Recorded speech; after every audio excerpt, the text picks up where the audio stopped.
உலகம் முழுவதும் வாழக்கூடிய ஸ்ரீ குபேரன் டிவி நேயர்கள் அனைவருக்கும் உங்கள் தாம்பரம் ஸ்ரீ வாராகி ஈசனேசன் சுவாமியுடைய நல்லாசிகள், வாழ்த்துக்கள். ஜெய் வாராகி, ஜெய் ஜெய் வாராகி. ஓம் ஆதித்யாய ச சோமாய மங்களாய புதாய ச குரு சுக்ரசனீப்யஸ்ச ராகவே கேதவே நமோ நமः. ஆதித்யாதி நவகிரதேவதாபியோ நமः. ஸ்ரீ குருப்பியோ நமः. எல்லாம் வல்ல என் குருநாதரையும் ஆதித்யாதி நவகிரகங்களையும் என்னுடைய குலதெய்வத்தையும் வணங்குகிறேன். செப்டம்பர் மாத ராசி பலன்கள். உலகம் முழுவதும் வாழக்கூடிய என் அன்பு பக்தர்களே, செப்டம்பர் மாத ராசி பலன்கள். சூரிய பகவான் தன்னுடைய சொந்த வீடான சிம்மத்திலே ஆட்சி பலம் பெறுகின்ற அற்புதமான ஒரு மாதம். எப்பொழுதுமே சூரியனை அடிப்படையாக கொண்டது தான் மற்ற எல்லா கோள்களும் கிரகங்களும். அதெல்லாம் வலுவான கிரகம் சனியாக இருக்கலாம், குருவாக இருக்கலாம், ரொம்ப வேகமான கிரகம் செவ்வாயாக இருக்கலாம், பணத்தை வாரி வழங்கக்கூடிய குரு சுக்கிரனாக இருக்கலாம். அப்போது எத்தனை வலுவான கிரகங்கள் இருந்தாலுமே கூட சூரியன் தான் ரொம்ப முக்கியம். அப்பேற்பட்ட சூரிய பகவான் ஆட்சி பலம் சிம்மத்தில் ஆட்சி பலம் பெறுகின்ற ஒரு அற்புதமான மாதமாக இந்த செப்டம்பர் மாதம் திகழ்கிறது.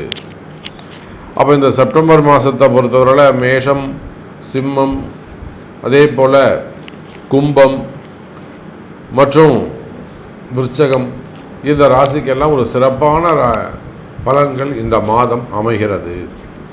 இதுபோக 12 ராசி என்பர்களுக்கும் உலகம் முழுவதும் வாழக்கூடிய, நீங்கள் என்ன ஊரில் எந்த கண்ட்ரியில் இருந்தாலும் சரிதான், அப்போ உலகம் முழுவதும் வாழக்கூடிய அத்தனை ஜீவராசிகளுக்கும் 12 ராசி என்பர்களுக்கும் இந்த ஆவணி மாதம் பொதுவாக சிறப்பானதாக இருக்கும். ஏன்னா சூரியன் சிறப்பான முறையில் இருக்கிறார். காலபுருஷனுக்கு 5ஆம் பாவத்தில் தன்னுடைய சொந்த வீட்டில் ஆட்சி பலம் பெறுகின்றார். ஏன்னா இப்போ சனி வேற வக்ரம் அடைஞ்சிருக்கிறாரு. சூரியனுக்கு சனியுடைய பார்வை கிடைக்கல. சனி சூரியன் சேர்க்கை இருக்குமே, ஆனால் அது அரசாங்கத்துக்கே ஆபத்து ஏற்பட்டிருக்கும். இப்போ கூட பார்த்தீங்கன்னாக்கா வங்காளதேசத்தில் நம்முடைய அருகாமையில் இருக்கக்கூடிய ஒரு நாடு வங்காளதேசம். இந்த பங்களாதேஷில் இப்போ இராணுவ புரட்சி ஏற்பட்டிருக்கு. இந்த பக்கம் பாகிஸ்தான்லேயும் பிரச்சனையாக இருந்துக்கிட்டு இருக்கு. அதே போல் ஈராக் அங்கேயும் கொஞ்சம் ப்ராப்ளமாக இருந்துக்கிட்டு இருக்கு. அப்போ இந்த கிழக்கிந்திய அந்த நாடுகளுக்கெல்லாம் பிரச்சனைக்கு காரணம் இந்த சனி பகவானுடைய வக்ரம். அதே போல் இந்த செப்டம்பர் மாதம் சூரிய பகவான் சிம்மத்தில் இருக்கும்போது, ஒருவேளை சனி பகவான் நார்மலான பொசிஷனில் கும்பத்தில் இருப்பாரே, ஆனால் அது 12 ராசிக்கும் அந்த அரசாங்கத்துக்கே கூட அது பிரச்சனையாக இருந்திருக்கும். நல்ல வேளை அந்த சனி பகவான் வக்ரம் அடைஞ்ச காரணத்தினால் 12 ராசி அன்பர்களுக்கும் நல்ல சுபத்துவமான பலன்கள் அரசாங்கத்துக்கும் அரசியல் தலைவர்களுக்கும் நாட்டுக்கும் நாட்டு மக்களுக்கும் விவசாயத்திற்கும், மாடு கன்று வச்சுருக்கக்கூடியவங்க, தோட்டந்தொடர்பு வச்சுருக்கக்கூடியவங்க, நீர்ப்பாசனத்தை நம்பி இருக்கக்கூடியவங்க, மெயினாக விவசாயம் செய்யக்கூடிய என் அன்பு சகோதர சகோதரிகள், அப்போ இவங்க பொதுவாகவே இந்த நாட்டிற்கு இந்த செப்டம்பர் மாதம் ஒரு சிறப்பான நல்ல புண்ணியமான பலன்களை தரப்போகுது. ஒரு புண்ணியமான மாதம்னு சொன்னால் கூட அது ஏற்றுக்கொள்ளக்கூடியதாக இருக்கும். காரணம் என்னன்னு கேட்டிங்கனாக்கா, சூரியனோடு இணைந்த புதன் பகவான் 2-11 கூடியவன் சூரியனுக்கு, 2-11 கூடிய புதனும் இங்கே சிம்ம ராசியில் அமைந்திருக்கிறார். குரு 4-10 அமைந்திருக்கிறார். அதே போல் ராகுவும் கேதுவும் கூட இங்கே கீழே இறங்கி உத்திரட்டாதி நட்சத்திரம் இறங்கி கீழே வந்துக்கிட்டு இருக்காங்க. அப்போ பொதுவாக இந்த செப்டம்பர் மாதத்தை பொறுத்தவரையில் சனியுடைய நட்சத்திரத்தில் ராகுவும், இந்த பக்கம் பார்த்தீங்கன்னாக்கா அஸ்தம் நட்சத்திரத்தில் கேதுவும், அதே போல் சதயம் நட்சத்திரத்தில் சனி பகவானும் சஞ்சாரம் செய்கிறார்கள். அப்போ இந்த செப்டம்பர் மாதத்தை பொறுத்தவரையில் அரசாங்கம், அரசியல் தலைவர்கள், சினிமா துறையை சார்ந்தவர்கள், மடாதிபதிகள், ஆன்மீக பெரியோர்கள், ஆன்மீகத்தில் ஈடுபட்டிருக்கக்கூடியவர்கள், தலைமை பொறுப்பேற்று நடத்தக்கூடியவர்கள், எஜமானர்கள், இவங்க எல்லாருக்குமே இந்த செப்டம்பர் மாதம் ஒரு சிறப்பான மாதமாக, ஒரு வளர்ச்சியான மாதமாக அமைகிறது. அதே போல் வேலை வாய்ப்புகளுக்கும் சிறப்பாக இந்த மாதம் அமைய போகுது. நல்ல பொசிஷன், நல்ல ஒரு ரேங்க்கு அல்லது ஒரு டெவலப்மெண்ட் எதிர்பார்க்குறீங்க, ஒரு இம்ப்ரூவ்மெண்ட் எதிர்பார்க்குறீங்கன்னா அந்த வளர்ச்சி உங்களுக்கு கொடுக்க காத்திருக்கிறார் சூரியனும் குருவும். ஸோ செப்டம்பர் மாதம் உங்கள் ராசிக்கு எப்படி இருக்குது, உங்களுக்கு என்ன சொல்லுது? பொதுவாக செப்டம்பர் மாதம் சிறப்பாக இருக்குது. உங்கள் தலையெழுத்து, உங்களுடைய பிறப்பு ஜாதகம் அதுக்கு ஒத்துப்போதா? இந்த வளர்ச்சியை அது ஏற்றுக்குமா? உங்களுக்கு நல்லது நடக்குமா? அப்படிங்கிறத உங்கள் பிறப்பு ஜாதகம் தான் பேசும். வாருங்கள் உங்கள் ராசிக்கு என்ன சொல்லுதுன்னு பார்க்கலாம். அன்பார்ந்த கன்னி ராசி அன்பர்களே, இந்த செப்டம்பர் மாதம் அமோகமான மாதமாக உங்களுக்கு அமைகிறது. பிரம்மாண்டமான வளர்ச்சி, பிரம்மாண்டமான வருமானம், அதி அற்புதமான யோகங்கள் நிறைந்த மாதமாக அமைகிறது கன்னிராசி நேயர்களே. ஏன்னா கன்னிராசி நேயர்களை பற்றி நம்ம சொல்லணும்னா நிறைய பதிவுகளில் நம்ம சொல்லியிருக்கிறோம். அதீத முயற்சி எடுத்தவங்க, நிறைய தோற்றவர்கள், கண்ணா முன்னான்னு தோற்றவங்க, ஜெயிக்கணும் ஜெயிக்கணும் ஜெயிக்கணும்னு நினச்சி ஓடக்கூடியவர்கள். எப்படியாவது நான் ஜெயிக்கணும் சாமி, எனக்கு நிறைய கமிட்மெண்ட்ஸ் இருக்குது, என் குடும்பம் ரொம்ப கஷ்டப்பட்ட குடும்பம், ரொம்ப சென்டிமெண்ட்டான குடும்பம், நான் ஒரு ஆள் தான் இருக்கேன், நான் தான் சம்பாதிக்கணும். பொறுப்பான மனிதர்கள் கன்னிராசி அன்பர்கள், ரெஸ்பான்சிபிள் பர்சன்ஸ் அப்படின்னா நம்ம கன்னிராசிக்குத்தான் அது பொருந்தும்.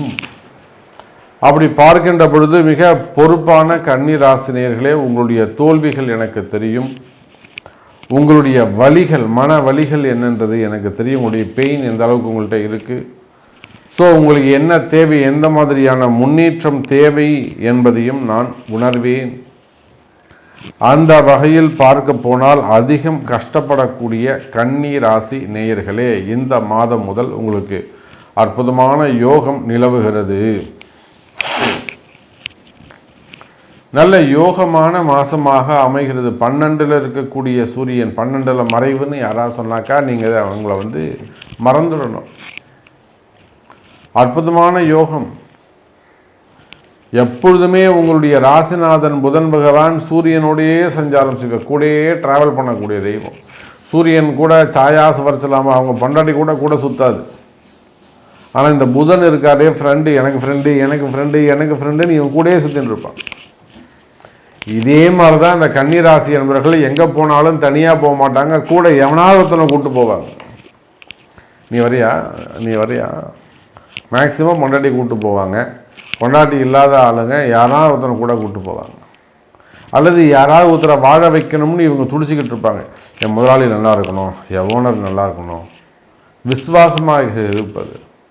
பொதுவாகவே கன்னிராசியில் உங்களுக்கு ஒரு வேலையாட்கள் அமைவாரே ஆனால் நீங்கள் கொடுத்து வைத்த நபர்களாக இருப்பீர்கள். அப்போ அதிகம் கஷ்டப்படக்கூடிய கன்னிராசி என்பர்களே, இந்த மாதம் நல்ல யோகமான மாதமாக அமைகிறது. திடீர்னு ஏதாவது உங்களுக்கு வேலை போயிருக்கலாம். நிறைய நம்ம பார்க்குறோம், வெளிநாடுகளில் நல்ல பொசிஷனில், நல்ல ரேங்கில், ஒரு ஹையர் பொசிஷனில் இருப்பாங்க. திடீர்னு வேலை போயிட்டோம்.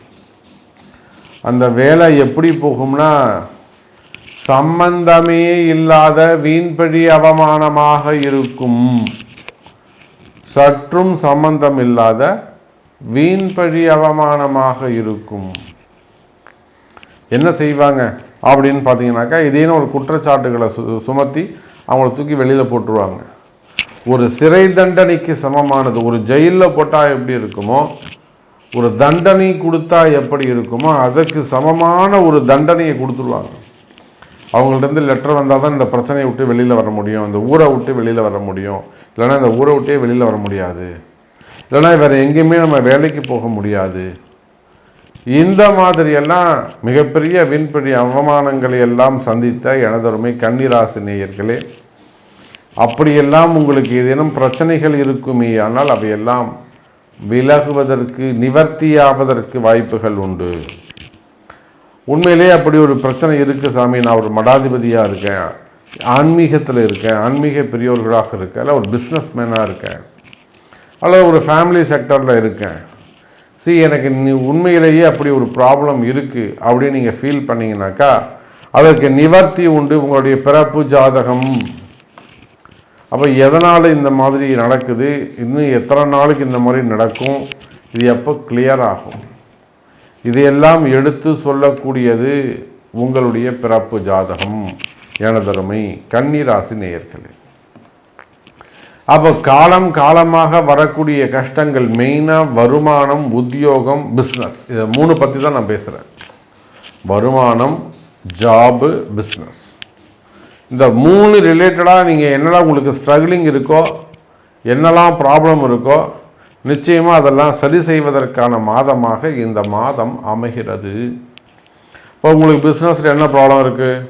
எனக்கு பிஸ்னஸே இல்லை, டெவலப் ஆகலை, இல்லை டல்லாகிடுச்சு, ஸோ டிரான்சாக்ஷன் கம்மியாகிடுச்சு, எனக்கு ஆர்டர் இல்லை.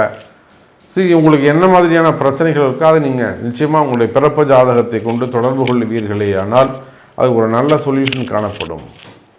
அப்போ மீண்டும் அந்த தொழில் நல்லா சிறப்பான முறையில் ஓங்கி வளர்ந்து வருவதற்கான வாய்ப்புகள் உருவாகிறது. எனதருமை கன்னிராசி நேயர்களே, அதே போல் தொழிலில் இருக்கக்கூடிய சங்கடங்கள், கடன் சுமைகள், கடன் பிரச்சனைகள், வம்பு வழக்குகள், கோர்ட்டு கேஸு சம்பந்தப்பட்ட பிரச்சனைகள், அது இடப்பிரச்சனையாக இருக்கலாம், சொத்து பிரச்சனையாக இருக்கலாம், தொழில் பிரச்சனையாக இருக்கலாம், பார்ட்னர்ஷிப்புக்குள்ளே வரக்கூடிய பிரச்சனைகளாக இருக்கலாம், அல்லது தொழில் ரீதியாக ஆர்டர்ஸ் ரீதியாக வரக்கூடியதாக இருக்கலாம், அல்லது ஏதேனும் பணங்காசுகள், கடன் சுமைகள், கடன் பிரச்சனைகளால் வரக்கூடியதாக இருக்கலாம்.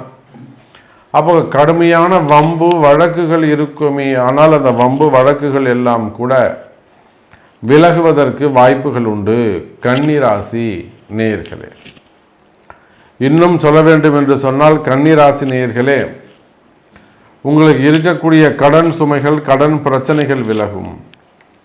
அதே போல் பணங்காசு கொடுத்து எங்கேயாவது ஏமாந்திருப்பீர்களே, ஆனால் ஏமாந்த பணங்காசுகளை மீண்டும் பெறுவதற்கு வாய்ப்புகள் உண்டு.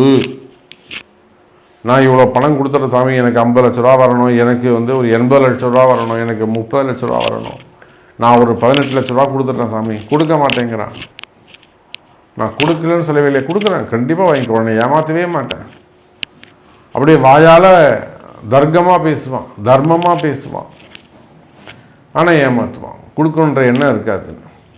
அதுபோல் பணங்காசுகள் கொடுத்து எங்கேயாவது ஏமாந்திருப்பீர்களே, ஆனால் கவலை வேண்டாம் கன்னிராசி நேயர்களே, அந்த இழந்த பணத்தை மீண்டும் பெறுவதற்கு வாய்ப்புகள் உண்டு. அது சட்ட ரீதியாகவே வாங்கலாம், நேரடியாகவே சட்ட ரீதியாகவே வாங்கலாம், அதுக்கெல்லாம் வாய்ப்புகள் உண்டு. அப்போ இழந்த பணத்தை அதை லீகலாக வாங்குவதற்கே வாய்ப்புகள் உண்டு. அதே போல் கன்னிராசி அன்பர்களே, கடன் சுமைகள், கடன் பிரச்சனைகள் குறையும். இன்னும் சொல்லப்போனால் உடல்நிலை ஆரோக்கியம், மனசில் ஒரு பயமாக இருக்கிறது, எதுக்கு எடுத்தாலும் மனசு பயப்படுவது. ஆயுள் ஆரோக்கியம், செய்வினை கோளாறுகள், மெயினாக ஆயுள் பாவம், ஆரோக்கியத்தில் அதிக எச்சரிக்கை, அதிக கவனம் தேவை. கன்னிராசி அன்பர்களே, ஒரு ஆயுஷ் ஹோமம் பண்ணிக்கிறது நல்லது, வீட்டில் ஒரு ஹோமம் பண்ணிக்கிறது நல்லது. நிறைய இடங்களில் நம்ம போய் செஞ்சு வைக்கிறோம். அப்போ தொடர்ந்து ஒரு வீடு ஒரு பிரச்சனையாகவே இருக்குது, வீட்டில் இருக்க முடியல, வெளியில் போனால் நிம்மதியாக இருக்குது. அப்போ வீட்டில் ஏதோ சம்திங் ப்ராப்ளம் இருக்குதுன்னு அர்த்தம், செய்வினைகள் இருக்குதுன்னு அர்த்தம். ஏதோ ஒன்று இருக்குது சாமி, ஆனால் அதனால தான் இப்படி நடக்குது, 2-3 பேர் என்கிட்ட சொல்லிட்டாங்க. அப்போ அந்த மாதிரியான பிரச்சனைகள் இருக்குமே, ஆனால் கன்னி ராசி என்பவர்களே செய்வினை கோளாறுகள் விலகும். அப்போ அதுக்குரிய பரிகாரங்கள், பிராயச்சித்தங்கள், இடதோஷ நிவர்த்திகள் செய்து கொள்ள வேண்டும். கன்னி ராசி நேயர்களே, திருமண யோகங்கள், திருமண யோகத்தை பொறுத்தவரையில் இந்த மாதம் திருமணத்திற்கான மாதமாக அமைகிறது. திருமண யோகங்கள் கைகூடும், நல்ல திருமண யோகங்கள் கைகூடும். முதல் திருமணம், இரண்டாவது திருமணம், தடைப்பட்ட திருமணம், தள்ளிப்போன திருமணம், திருமண யோகங்கள் கைகூடும். மெயினாக 30 வயசாது 35 வயசாதுன்னு கல்யாணம் ஆகலை, ஒருதலை பட்சமாக நீங்கள் காதலிக்கிறீங்க, அப்போ திருமண நடக்குமா சாமி அப்படின்னு கேட்டால் நிச்சயமாக திருமண யோகங்கள் கைகூடும். அதே போலத்தான் குழந்தை பாக்கியம், குழந்தை பாக்கியத்தை பொறுத்தவரையில் கன்னிராசி அன்பர்களே குழந்தை பாக்கியம் கைகூடும். ராசிக்கு 9ல் இருக்கக்கூடிய குருவால், 9ல் குரு இருக்கிறவனுக்கு எல்லா யோகமும் உண்டுன்னு சொல்லுவாங்க.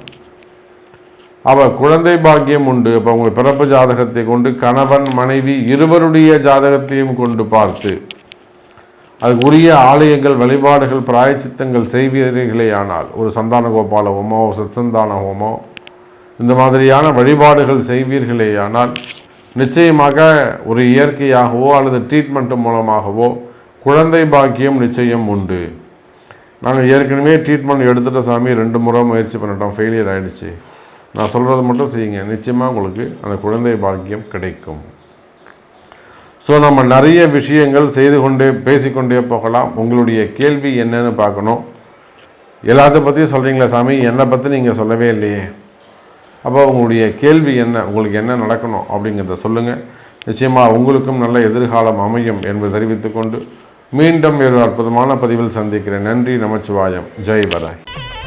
ஸ்ரீ குபேரன் டிவியை பார்த்தமைக்கு நன்றிகள். மேலும் இது போன்ற தகவல்களை தெரிந்து கொள்ள ஸ்ரீ குபேரன் டிவியை சப்ஸ்கிரைப் செய்யுங்கள். மறக்காமல் பெல் ஐக்கானை கிளிக் செய்யுங்கள்.